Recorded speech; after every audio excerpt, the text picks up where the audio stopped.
Hello students, welcome to lecture 4. Let's continue with double column cash book.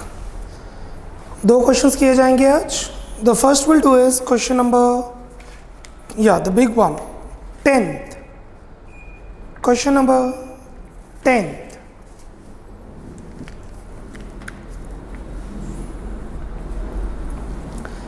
Enter the following transactions of June 2018 in two-column cash book. In the books of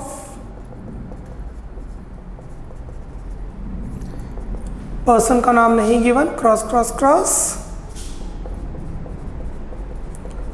double column cash book, date, particulars, ledger folio, cash, bank, date, particulars, ledger folio,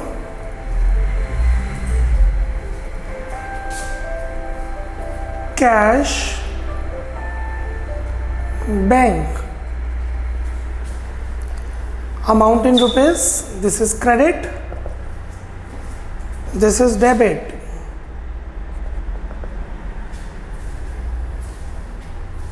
And this is journal if required.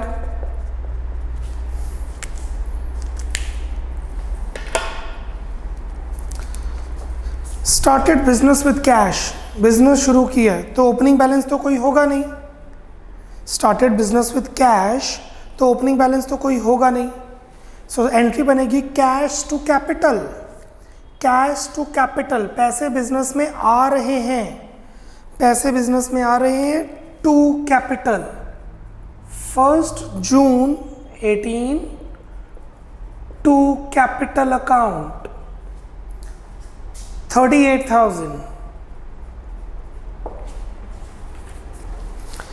Open the bank account, bank account open किया. कैसे open करेंगे? Bank में पैसे जमा करवा के. Entry बनेगी bank account debit to cash account, bank account debit to cash account. Bank में पैसे आ गए, कैश से चले गए. Debit side of bank, credit side of cash, bank to cash. Bank में पैसे आ गए 28,300 क्योंकि बैंक में पैसे जमा हुए हैं. बैंक में डेबिट क्यों हुआ है? कैश की वजह से. डेट 1 जून. क्योंकि बैंक में पैसे आए हैं तो कैश कम हो गया, कैश जा रहा है credit side. By bank account. So bank to cash, cash में by bank. Because this entry has been recorded on the both side of the cash book. I repeat, because this entry has been recorded on the both side of cash book, it is a contra entry represented by C in the ledger folio column.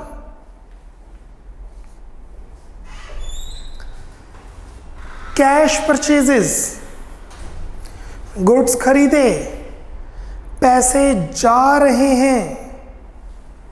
Payment side 1 June. By purchases 5,500. Cash is going out.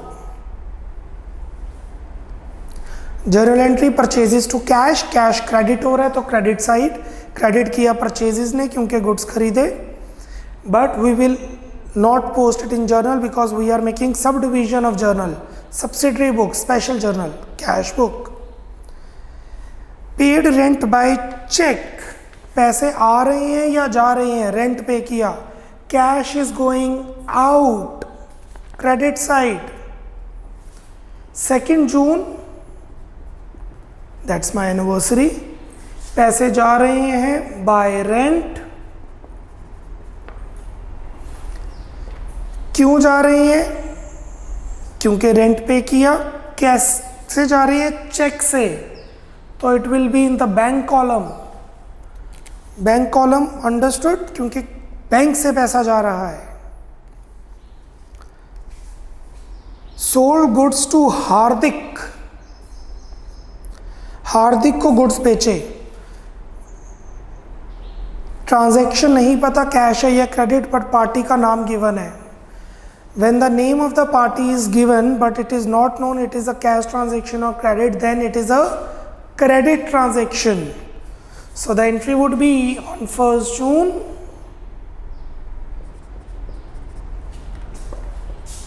Hardik account debit to sales account being goods sold to Hardik 10,000. Credit transaction है, neither the cash is coming in nor the cash is going out, so we will record it here, not there. 3rd June received a cross check from Hardik. हार्दिक से check receive किया, crossed cheque.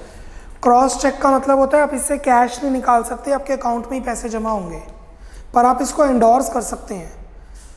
Check के ऊपर ऐसे line लगा देते हैं और ये खाली है, तो आप जिसका नाम लिखेंगे उसके अकाउंट में पैसे चले जाएंगे। अगर आप नहीं नाम लिखेंगे, आप किसी और को दे देंगे, तो वो चेक एंडोर्स हो जाएगा। है तो बैंक की। अब देखेंगे ये चेक कब जमा करवाया। ये जो चेक रिसीव किया ये बैंक में कब जमा करवाया। नीचे की सारी एंट्रीज पढ़िए, कहीं लिखा तो नहीं कि चेक जमा करवाया हार्दिक का 3rd June, 4th June, 15, 18, 20, nothing is mention. कुछ भी नहीं पता इस चेक के बारे में। आई रिपीट, इस चेक के बारे में कुछ भी मेंशन नहीं है, तो ये चेक हमने बैंक में उसी दिन जमा करवाया। 3rd जून टू हार्दिक। हार्दिक ने हमें चेक दिया 5,000 बैंक में। अगर हम किसी और दिन डिपॉजिट करवाते तो यहाँ हार्दिक की जगह आता चेक्स इन हैंड। क्या आता? Cheques in hand. Sold goods for cash, amount received by cheque. Cash में गुड्स बेचे, चेक आया। कंफ्यूज नहीं होना, कैश और बैंक इंटरचेंजेबली यूज हो सकते हैं। जब हम बोलते हैं कैश ट्रांजैक्शन तो इसका मतलब कैश और बैंक दोनों ही उसके अंदर आते हैं। सोल्ड गुड्स फॉर कैश, इसका मतलब है sold goods on cash transaction.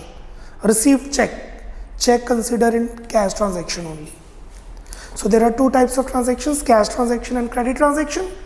Credit में पैसे बाद में आते हैं या बाद में देते हैं, कैश में इसी टाइम। अब उसके अंदर Paytm, net banking, bank, cheque, सब कैश ट्रांजैक्शन कंसिडर होते हैं, क्योंकि इस पे कैश डिस्काउंट चार्ज होता है। चलिए back to the topic. Sold goods for cash, amount received by cheque. पैसे आ रहे हैं 3rd जून को, पैसे आ रहे हैं to sales.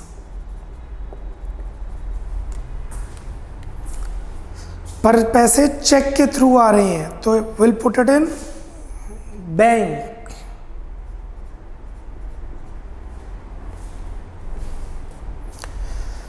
Purchased goods from Bunny, paid by check which was received from sales. ये वाला चेक हमने एंडोर्स कर दिया। Now here is the point, हमने चेक बैंक में जमा करवाया ही नहीं।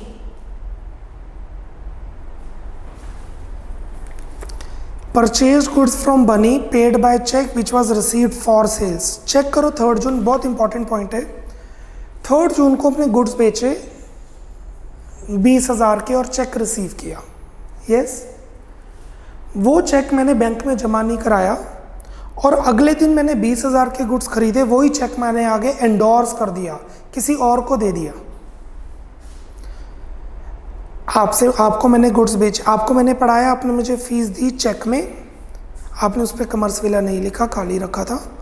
वही चेक मैंने 3 दिन बाद या 2 दिन बाद अपने टीचर को दे दिए, क्योंकि उतनी ही सैलरी थी उनकी। आपके अकाउंट के पैसे कट के उसके अकाउंट में चले जाएंगे। मेरे पास पैसा ना आया ना पैसा गया। क्या पैसा आया? नो। क्या पैसा गया? नहीं। पर रिकॉर्ड तो करेंगे, बिजनेस ट्रांजेक्शन्स हुई हैं। तो सबसे पहले जब मैंने सेल्स की 3 जून को, चेक मैंने बैंक में तो जमा करवाया नहीं, तो एंट्री बनेगी cheques in hand account debit 20,000 to Hardik's account 20,000 being cheque, Hardik नहीं सॉरी, सेल्स की हमने, to sales account being check received on account of goods sold। Cheques in hand क्यों लिखे? क्योंकि चेक मैंने बैंक में तो जमा करवाया ही नहीं ना, बैंक में तो पैसे आए ही नहीं। और अगले दिन 4 जून वही वाला चेक मैंने गुड्स खरीदने में यूज़ किया, तो एंट्री बन जाएगी परचेजेस टू बैंक, पर बैंक से पैसे तो गए नहीं, टू चेक्स इन हैंड। सो मैंने चेक खरीदा, सॉरी गुड्स बेचे, चेक लिया, अगले दिन वही चेक परचेजेस में दिया। कैश बुक में रिकॉर्ड नहीं हुआ। कैश बुक में क्यों रिकॉर्ड नहीं हुआ? क्योंकि ना तो पैसे आ रहे हैं और ना ही पैसे जा रहे हैं। Being cheque paid on account of goods purchased. इसे एंडोर्स भी कहते हैं, एंडोर्स्ड। What is endorse? एक का चेक दूसरे को दे देना।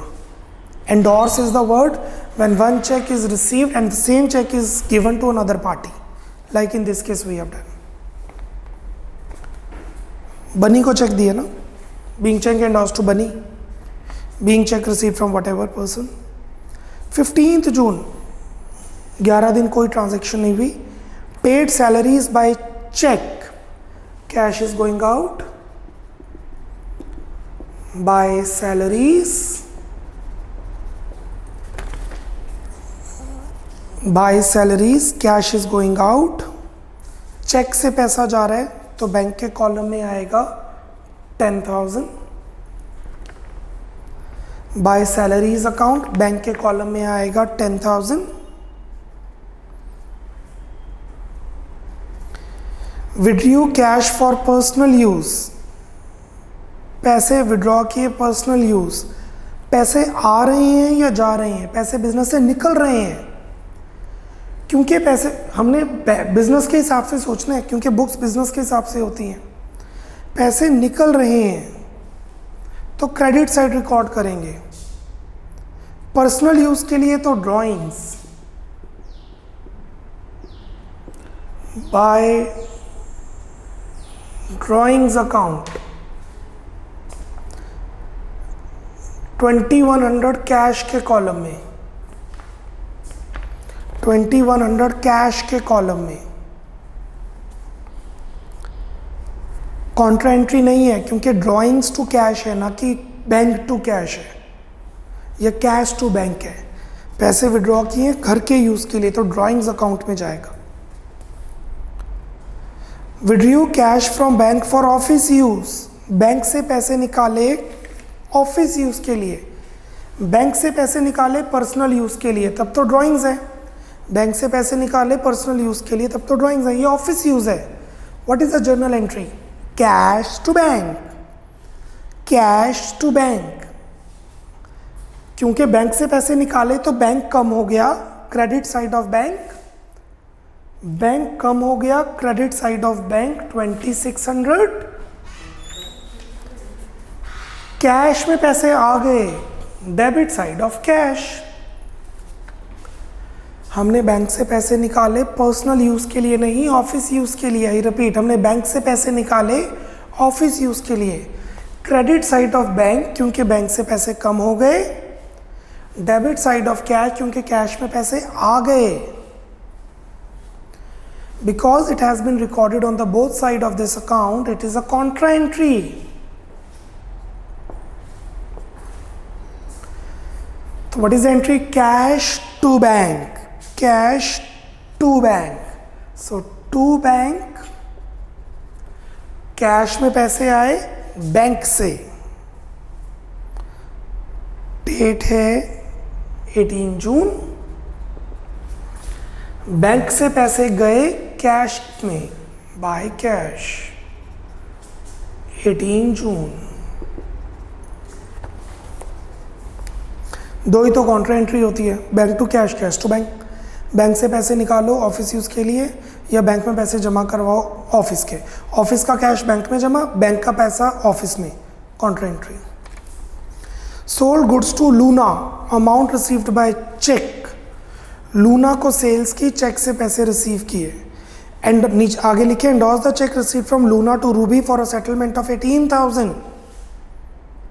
तो सबसे पहले हम लूना को गुड्स बेचेंगे 20 जून, 20 जून लूना को गुड्स बेचे, एंट्री बनेगी Luna's account debit 15,000 to sales account 15,000 being goods sold to Luna. ये हमने लूना को गुड्स बेचे। अब लूना से चेक रिसीव किया उसी दिन 20 जून, एंट्री बनेगी cheques in hand to Luna's account 15,000। Cheques in hand क्यों? क्योंकि चेक हमने बैंक में जमा करवाया ही नहीं। Being cheque received from Luna. आप इन दोनों को एक एंट्री में मर्ज कर सकते हैं, cheques in hand to sales. हम इन दोनों एंट्रीज को एक में मर्ज कर सकते हैं, तो एंट्री बनेगी cheques in hand to sales.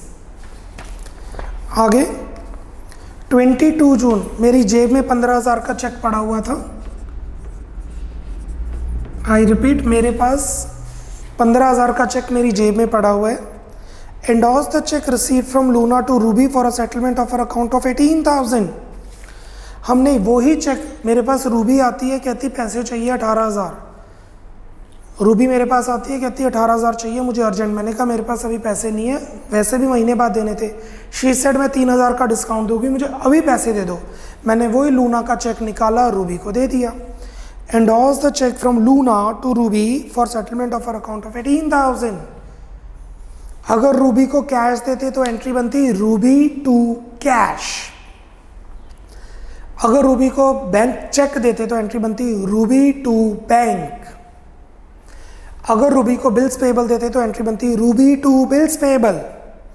Ruby को किसी और का चेक दिया तो एंट्री बनेगी Ruby to cheques in hand, क्योंकि जो चेक्स हमारे हाथ में थे वो ही दिए। So the entry would B रूबीज account debit, Ruby को 18,000 देने थे,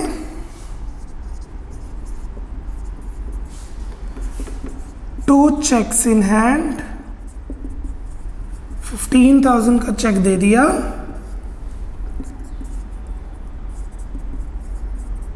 और 3,000 का डिस्काउंट रिसीव कर लिया। being Luna's check endorsed to Ruby। Cash book में आएगा ही नहीं, क्यों? ना तो पैसे आ रहे हैं ना तो पैसे जा रहे हैं, ना कैश में पैसा आया ना कैश में पैसा गया, ना बैंक में पैसा आया ना बैंक में पैसा गया। So will not record in cash book, will record in journal like this.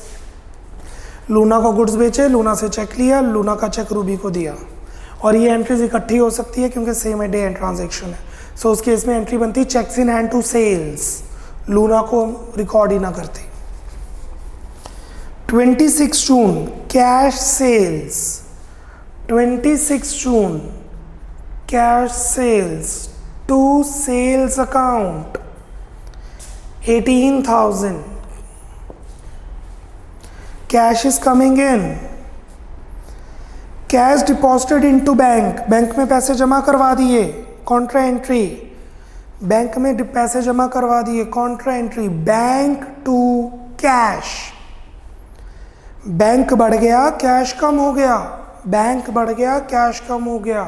Bank to cash. कितने पैसे बैंक में जमा करवाए? 8,900. तो बैंक के कॉलम में 8,900 और कैश के कॉलम में 8,900.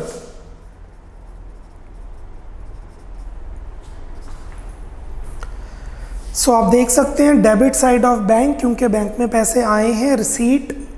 क्रेडिट साइड ऑफ कैश क्योंकि कैश से पैसे गए हैं. Because it's a contra entry shown by C and the date is 28 June.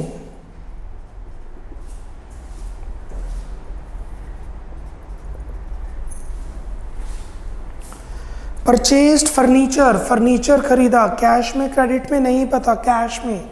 Cash में या चेक में नहीं पता. कैश में पैसे जा रहे हैं. Bye furniture.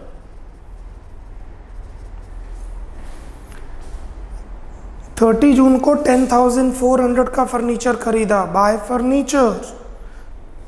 30 June. Bank collected dividend. What is dividend? This is our income. हमने कहीं किसी कंपनी के शेयर्स खरीदे हुए थे, हमने कोई इन्वेस्टमेंट की हुई थी, बैंक ने पैसे इकट्ठे किए और मेरे अकाउंट में डाल दिए. जब भी बैंक कोई कलेक्शन करता है या बैंक कोई खर्चा करता है तो वो अकाउंट से कर देता है. जैसे बैंक ने मेरे से 20 रुपीज़ लेने हैं, वो कैश में नहीं लेगा, मेरे अकाउंट से काट देगा. बैंक ने इंटरेस्ट देना है, वो कैश में नहीं देगा, वो बैंक में डाल देगा. बैंक की सारी ट्रांजैक्शंस बैंक कॉलम में ही होती है. Bank collected dividend. कलेक्टेड मतलब हमारे से नहीं, किसी से. कंपनी से डिविडेंड इकट्ठा किया, मेरे अकाउंट में डाल दिया. बैंक में पैसे बढ़ गए. कहीं से पैसा इकट्ठा किया, मेरे अकाउंट में डाल दिया, पैसे बढ़ गए. बैंक कॉलम में 2,000. This is our income. Entry बनती है कैश टू डिविडेंड. एंट्री बनती है cash account debit to dividend. To dividend account. The amount is 30 June. That's it. Sum complete हुआ है, क्लोज नहीं. अब क्लोज करेंगे. You know how to do that. सबसे पहले कैश का डेबिट साइड का टोटल, फिर क्रेडिट साइड का टोटल. सिर्फ कैश का column 38,000 plus 2,600 plus 18,000, 58,600, 28,300, 5,500, 2,100, 8,900, 10,400, 55,200. Difference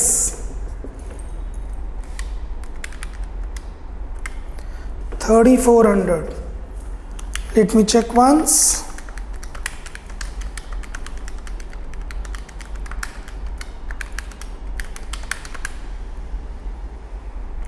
Perfect. Now let's post the cash. 30 June last month close हो रहा है. ऐसे वीकली भी क्लोजिंग हो सकती है, फोर्टनाइट 15 दिन बाद भी क्लोजिंग हो सकती है, क्वार्टरली बेसिस पे भी क्लोजिंग हो सकती है. एक्चुअल क्लोजिंग तो 1 साल के बाद ही होती है. ये हम टेम्परेरी क्लोजिंग्स करते हैं ताकि कैश का बैलेंस पता लगता रहे. बट प्रैक्टिकल लाइफ में भी ऐसे ही होता है. बट जो एक्चुअल क्लोजिंग होती है वो 31 मार्च को होती है, जब ट्रेडिंग और P&L अकाउंट बना के नेट प्रॉफिट निकाला जाता है. 1 July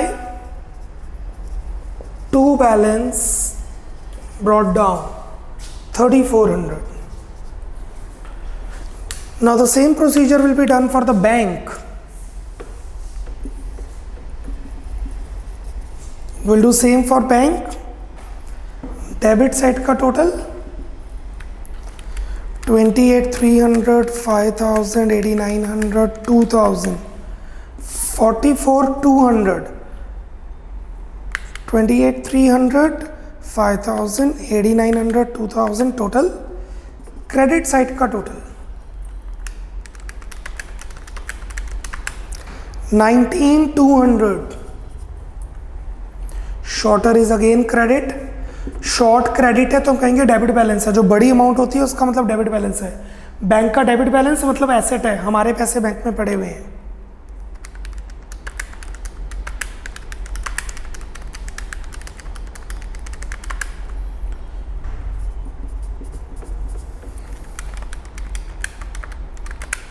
लेट्स पोस्ट इट। मतलब 25,000 बैंक में पड़े हुए हैं हमारे और 3,400 हमारे पास कैश में है। And this carry down would be brought down.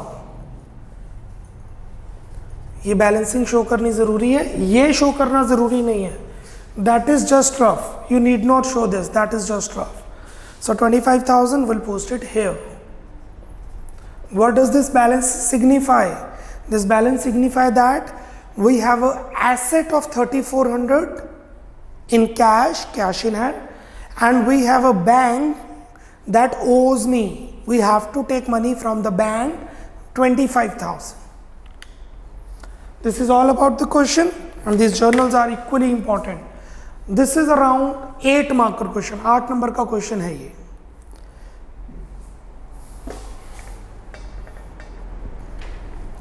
Question number 7 छोटा क्वेश्चन है, 4 मार्क का क्वेश्चन है ये।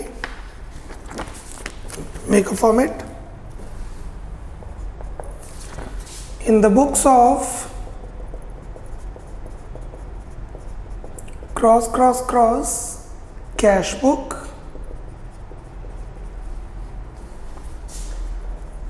Date, particulars, ledger folio, cash, bank, date,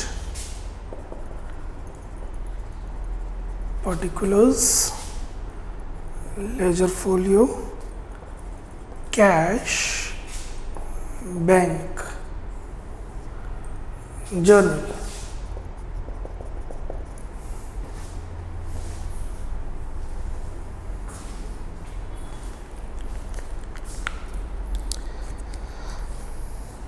cash in hand and bank overdraft. Cash in hand मतलब हमारे पैसे, बैंक ओवरड्राफ्ट मतलब हमारी लाइबिलिटी। बताया था हमने लेक्चर 3 में जब डबल कॉलम शुरू किया था, बैंक ओवरड्राफ्ट क्या होता है, इट्स अ लाइबिलिटी। सो 1 मार्च 15 दिन की वैल्यू गिवन है, मतलब हम 15 डेज के बाद बुक्स क्लोज करेंगे। ये 1 March 18 to balance brought down 5,000 cash के कॉलम में, क्योंकि कैश में 5,000 है, और 1,000 बैंक के कॉलम में credit side, because credit shows liability, debit shows asset. लिखेंगे बाय पर होगा ब्रॉट डाउन। क्रेडिट साइड है तो लिखेंगे by, by brought down. Brought down का मतलब है पिछले महीने का बैलेंस लेके आए हैं। 1,000 on the bank credit side, we have to pay bank. Salaries paid, the journal entry is salaries to cash. So cash के कॉलम में सैलरीज पे की 2,000, cash is going out on 2 March by salaries account। in the cash column, because cash is going out, salaries के account में, but salaries के laser में जाएगी। Laser हम करेंगे सब्सिडरी बुक्स के बाद, पर कैश इसको जर्नल में रिकॉर्ड नहीं करेंगे। डिपॉजिटेड इनटू बैंक, बैंक वालों का मैसेज आ गया कि आपका ओवरड्राफ्ट चल रहा है, इंटरेस्ट पड़ना शुरू हो जाएगा, आप बैंक में कुछ पैसे जमा करवा दीजिए। हमने बैंक में 2,000 रुपीज़ जमा करवा दिए। So the entry would be bank to cash. हमने बैंक में कुछ पैसे जमा करवा दिए, the entry would be bank to cash, bank में 2000 आ गए, कैश से 2000 चले गए। 2000 जमा करवाए हैं बैंक में, कैश में क्रेडिट साइड, बैंक में डेबिट साइड। कैश लिखा है तो आएगा बाय बैंक, और बैंक में लिखा है तो आएगा to cash.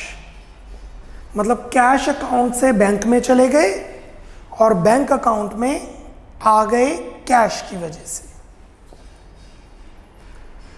Recorded on the both side is a contra entry and the date of the deposit is 3rd March.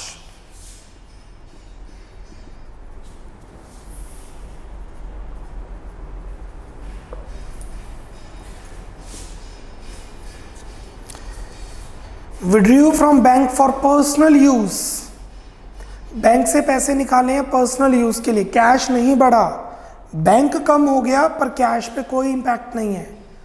तो बैंक कम हुआ तो क्रेडिट साइड, बैंक से पेमेंट हुई है कितनी, ओनली 100। कार्ड स्वाइप करवाया होगा, 100 रुपये की कोई चीज़ ली है। By drawings,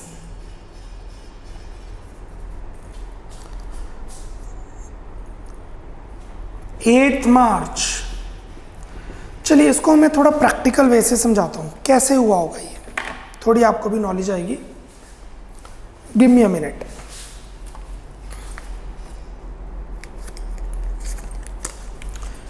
now see everyone, I have these two cards, these are my debit cards, debit cum credit cards. This is Axis bank card and this is HDFC card. ये current account है, ये commerce villa के नाम पर account है, ये savings account है, ये गौरव अरोड़ा के नाम पे अकाउंट है। कॉमर्स विला का सारा खर्चा मैं यहां से करता हूं। घर का खर्चा जो मुझे पर्सनल नेचर खर्चा है वो मैं यहां से करता हूं, सेपरेट एंटिटी। ये प्रोप्राइटर का अकाउंट है, ये ऑफिस का अकाउंट, ये प्रोप्राइटर का अकाउंट है और ये फर्म का अकाउंट है। अब मैं 4 एग्जाम्पल डिस्कस कर रहा हूं, 4 एग्जाम्पल आपको समझ आएगा। मैंने ऑफिस का खर्चा इस अकाउंट से किया। The black one is firm commerce villa, the blue one is proprietor Gaurav Arora savings account. मैंने कॉमर्स विला का खर्चा यहां से किया, मैंने सैलरी पे की यहां से, तो वो सैलरी ही रिकॉर्ड होगी। बैंक से पैसे चले गए, this represents bank, by salary bank के कॉलम। एग्जाम्पल 2, मैंने फर्म की सैलरी पे की इस अकाउंट से, मैंने फर्म की सैलरी पे की इस अकाउंट से, दिस रिप्रेजेंट्स कैपिटल। घर का पैसा फर्म में यूज हो गया, सैलरी टू कैपिटल, क्योंकि सैलरी तो पे कर दी पर बैंक से नहीं पे की, घर के पैसों से पे की, सैलरी टू कैपिटल, यहां पे रिकॉर्ड नहीं होगा। केस 3, मैंने घर का खर्चा इससे पे कर दिया, मैंने घर का खर्चा इससे पे कर दिया। I was in a drive through, मुझे भूख लगी थी, मैंने मैकडोनल्ड्स लिया, मैकडोनल्ड्स वाले को कार्ड दिया, ये वाला कार्ड दिया, चला नहीं, तो ये थोड़ा मैंने अपने के लिए खर्चा किया, बर्गर लिया, फ्रेंच फ्राइज लिए और ये कार्ड दे दिया, कार्ड चला नहीं। फिर मैंने ये कार्ड दे दिया, ये चल गया। पर्सनल खर्चा फर्म से पे किया, पर्सनल खर्चा फर्म से पे किया, तो एंट्री बनेगी बर्गर टू बैंक नहीं, ड्रॉइंग्स टू बैंक, क्योंकि मैंने पर्सनल खर्चा फर्म के तरफ से पे किया, ड्रॉइंग्स टू बैंक, ये वो चीज हुई है। Drew from bank for personal use, bank से पैसे निकाले पर्सनल यूज के लिए, ड्रॉइंग्स। एंड एग्जाम्पल 4, मैंने घर का खर्चा इससे पे किया, मैंने घर का खर्चा इससे पे किया, नो एंट्री, क्योंकि ये बिजनेस ट्रांजैक्शन है ही नहीं। अगर घर का खर्चा मैं घर के अकाउंट से ही पे करूंगा, it will not be recorded in the cash book of Commerce Villa because it is not the business transaction. Clear? Proceed. Paid to Vijay, a creditor. विजय को पैसे दे दिए, पैसे जा रहे हैं here by Vijay 3500. Cash is going out. लिखा नहीं cash के चेक तो हमने कैश के बैंक तो हमने कैश माना है. Recovered from Ravi who owes 5000. Already written off bad.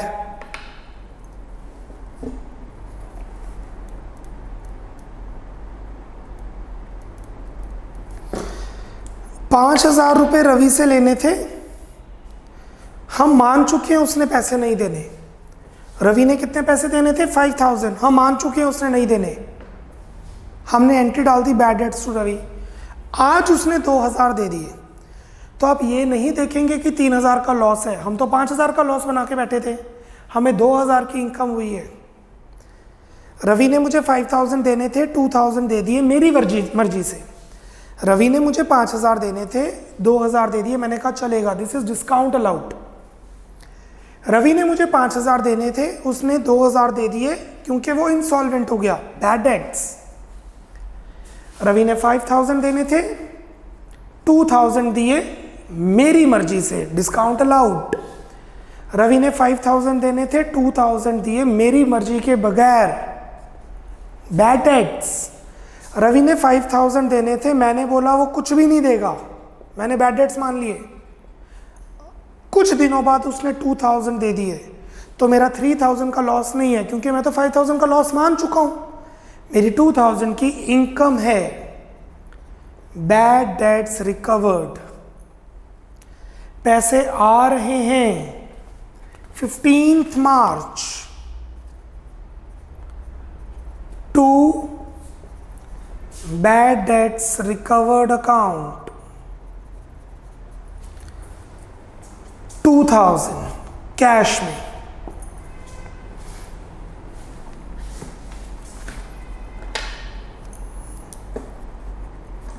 Cool. That's it. The sum has been completed. 4 marker question है. अब इसको क्लोज करेंगे. लेट्स क्लोज द सम. सबसे पहले जर्नल की तो जरूरत ही नहीं पड़ी, इसमें कोई ट्रांजैक्शन थी ही नहीं जर्नल की. सबसे पहले कैश का डेबिट का टोटल 5 + 2 7. क्रेडिट का टोटल 75. डेबिट का टोटल 7, क्रेडिट का टोटल 2 4 5 6 7 75. क्वेश्चन गलत है क्योंकि कैश में कभी डेबिट बैलेंस नहीं आ सकता. आप आ ही नहीं सकता. क्वेश्चन गलत है, आप नीचे नोट दे देंगे. प्रैक्टिकल लाइफ में पॉसिबल नहीं है. तो मैं चाहता हूं आप क्वेश्चन में चेंज कीजिए. ऊपर जो कैश इन हैंड 5000 है उसे 6000 कर दीजिए. जो ऊपर कैश इन हैंड 5000 है उसे 6000 कर दीजिए.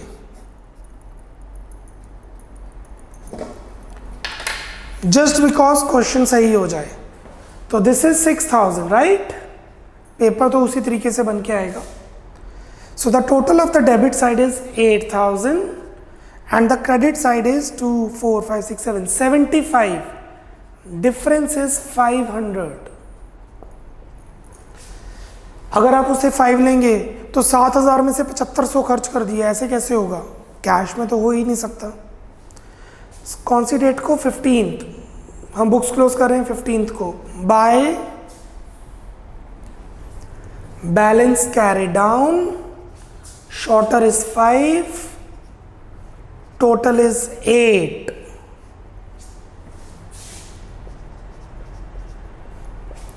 This carry down would be brought down now. आप फर्स्ट में लिखना चाहें फर्स्ट में लिख सकते हैं, फर्स्ट में लिखना चाहें फर्स्ट में लिख सकते हैं. मैं 16th लिख रहा हूं, मतलब 15 मिनट के बाद बुक्स, 15 दिन बाद बुक्स क्लोज होती है. To balance brought down 500.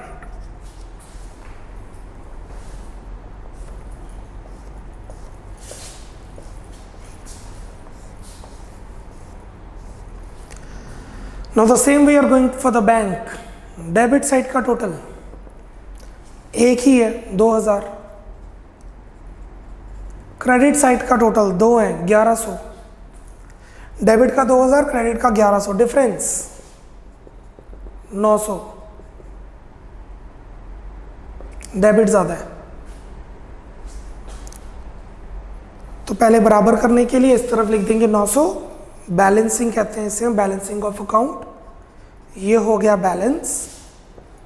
अच्छा, बैंक का बैलेंस नेगेटिव आ सकता है, मतलब अगर क्रेडिट ज्यादा होता तो चलता, बैंक में क्रेडिट ज्यादा होता तो चलता. Now this 900 will put here.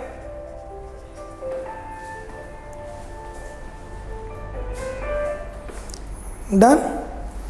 इसका मतलब मेरे कैश में इस टाइम 500 रुपीज है, मेरी जेब में 500 रुपीज पड़े हुए हैं, और बैंक में 900 रुपीज हैं, जो कि पहले थे नहीं. पहले 1000 नेगेटिव था, अब 900 पॉजिटिव हो गया. आप खुद समझ सकते हैं. 2000 मैंने बैंक में जमा कराए, 2000 में से 1000 रुपये उसने काट लिए. बैंक में मैंने 2000 रुपये जमा कराए, 1000 रुपये उसने पहले ही काट लिए क्योंकि पहले लेने थे. 100 रुपये मैंने विड्रॉ किए पर्सनल यूज़ के लिए, तो 2000 में से 1000 का ओवरड्राफ्ट किया 1000, और 100 रुपये मैंने पर्सनल यूज़ के लिए निकाले, तो रह कितने गए 900, और वही हमारा ओपनिंग बैलेंस आ गया. हमारे पैसे बैंक में पड़े हैं. You can start with the practice of single column. Double column आप कर सकते हैं, बट ये क्वेश्चन मत कीजिए, मैं करवा रहा हूँ. बुक खोलिए, बुक के क्वेश्चंस कीजिए, या वर्कशीट 4.2 के डबल कॉलम के क्वेश्चंस आप शुरू कर सकते हैं. बट आई सजेस्ट अभी सिंगल कॉलम ही कीजिए. डबल कॉलम एक बार मैं कंप्लीट करवा दूँ सारा, तो सारे पॉइंट्स एक बार कवर हो जाए, then you may proceed. Cool. That's all about lecture 4. We are done with that. Tomorrow we'll do lecture number 5, जिसमें डबल कॉलम कंटिन्यू किया जाएगा.